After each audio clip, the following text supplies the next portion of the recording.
told you all I can.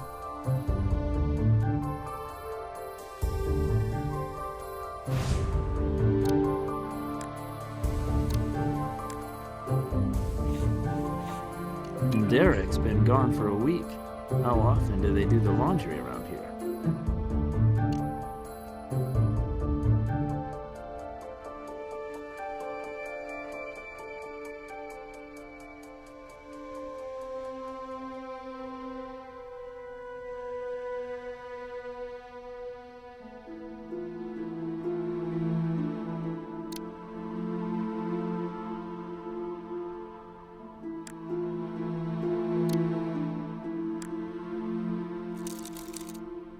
Unusual spot for a fingerprint.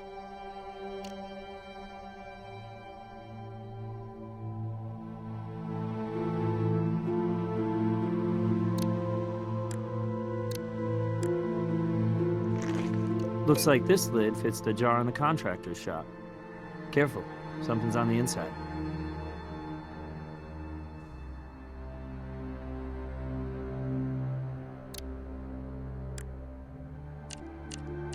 Smells like tobacco.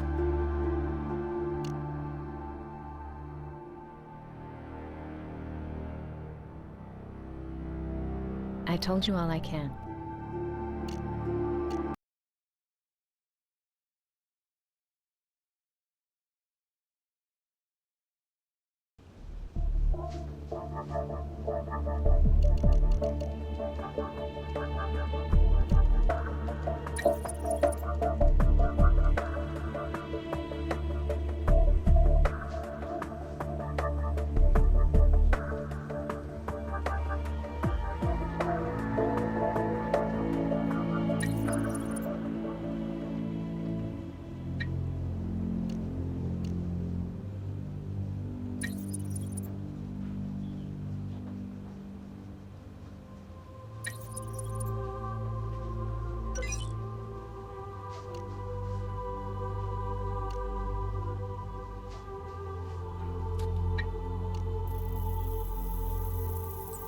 They say tobacco kills.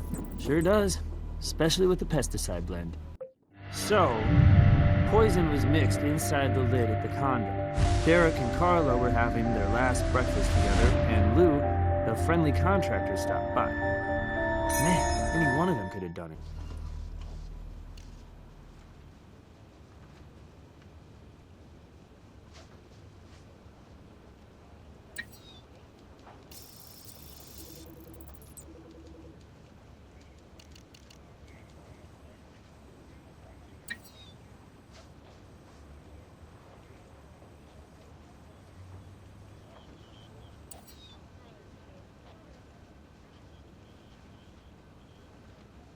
Derek wasn't responsible for this deposit of bodily fluid, so that sympathetic shoulder Carla was seeking was more than shoulder.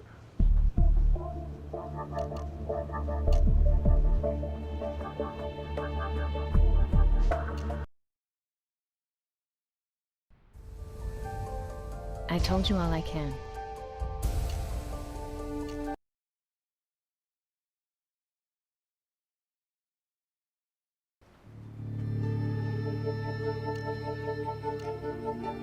The Vic's wife bought tobacco. You found pesticide mixed in tobacco in her kitchen, which is a perfect recipe for bringing her in.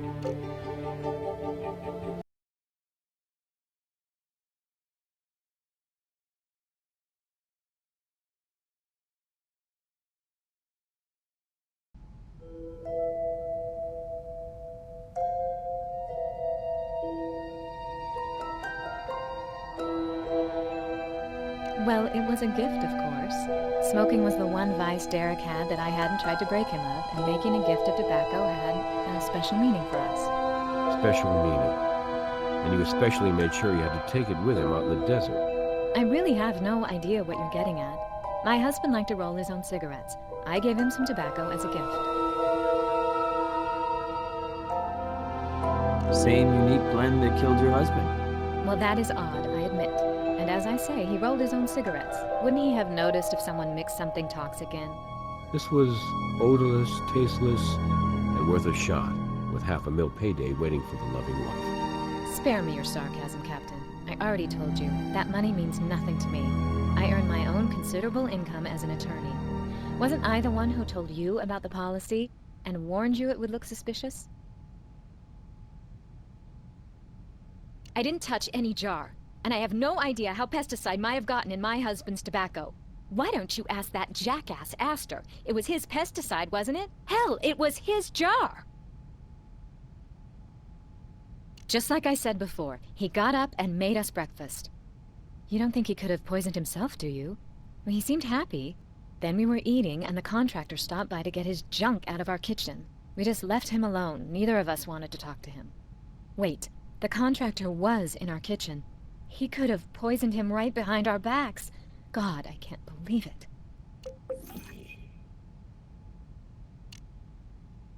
Do what you have to. Anything to help eliminate me so you can go after the real killer. You can't play the loyal wife who had just turned her wayward husband around when this tragedy happened.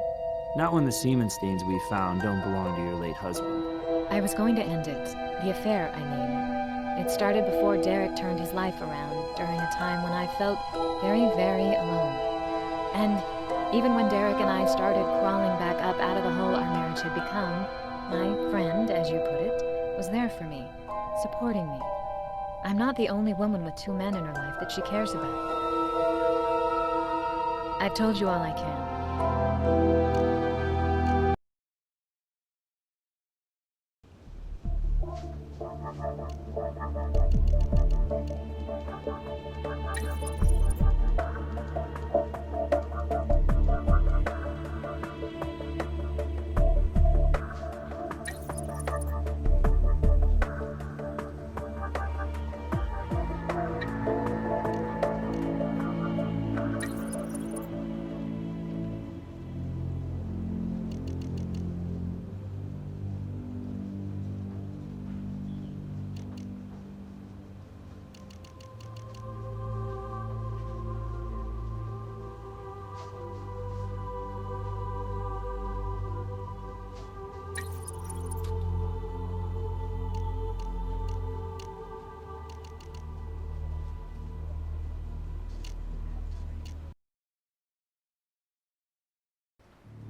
He's on his way to interrogation now.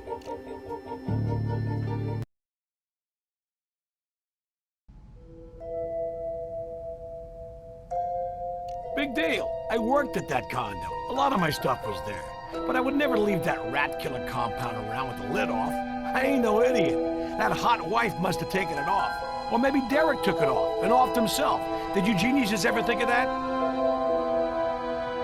I never touched his damn tobacco, and I got no memory of ever opening that jar. Write this down and take every word. I didn't poison nobody but a bunch of damn rats. Rodent type, not human. God, I wish. But hey, what kind of guy do you think I am? That's all I got for you.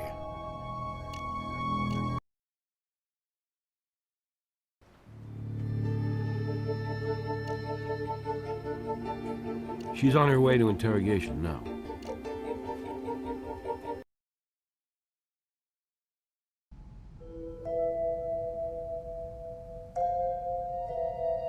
And now I'm accused of the criminal act of being informed about a deadly substance I needed to use around the house. How evil of me.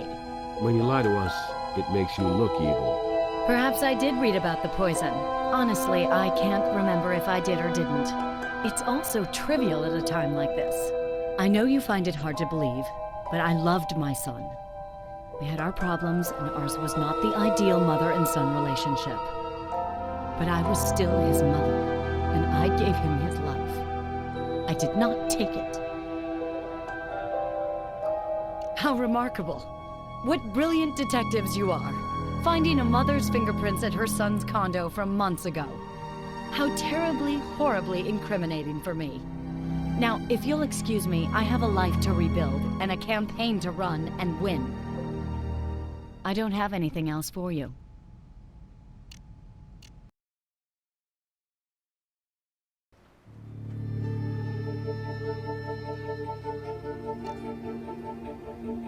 She's on her way to interrogation now.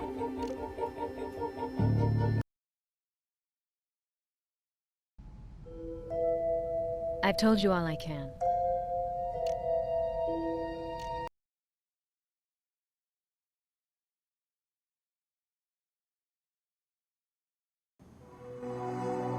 I've got nothing new to report on the Vic.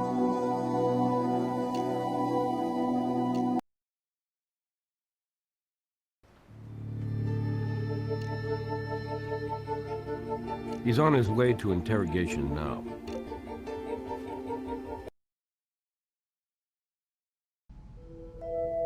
That's all I got for you.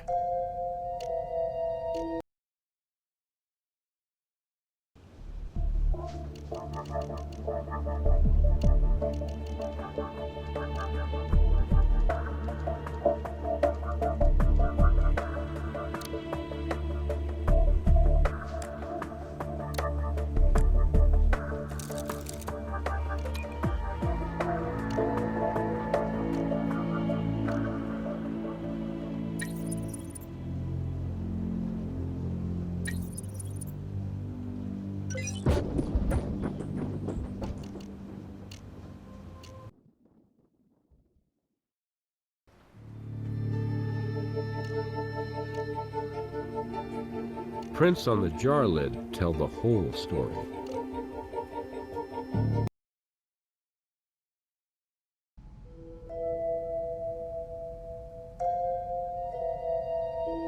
You're wrong. I loved my husband. You're wasting time going down the wrong road. My theory is that ball-breaking mother of his is in on it with Astor. Well, it wasn't Mom's prints on the jar lid. It was yours. And she didn't buy the tobacco. You did. Just like she didn't mix the poison. You didn't find out at the last second about your husband's camping trip. You knew in advance, which is why you bought the tobacco the day before, giving you plenty of time to mix it with pesticide, and send him off to the desert to die. But you dropped the lid and couldn't get to it. So, to throw off suspicion, you called contractor Lou Astor and had him collect his materials and haul them away before your husband left. You want a confession? You're not going to get one. I'm an attorney and I know my rights. And incidentally, I'm innocent. I didn't need the money, and I loved him despite his faults. Maybe one time, and whether you needed his money or not, what wife could sit there while her husband gambled away a trust fund? Here he is married to a beautiful woman like you, and he throws his money away on strippers. But Mrs. Mitchell, Carla, why not just divorce the guy? I'm not saying another word. Didn't you know, Greg? Carla's a Catholic, and divorce is a sin. Anyway, a divorce settlement wouldn't have meant squat with that trust fund whittled away. But $500,000 life insurance could make up for a lot of indignities. I'll see you in court. You'll love it. I'll defend myself. Perfect. And like the old saying goes, you'll have a fool for a client.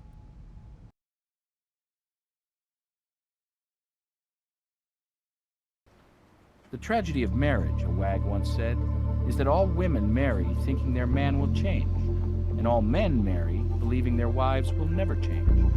And both are wrong. For Carla Mitchell, marriage was built on trust. A trust fund, that is.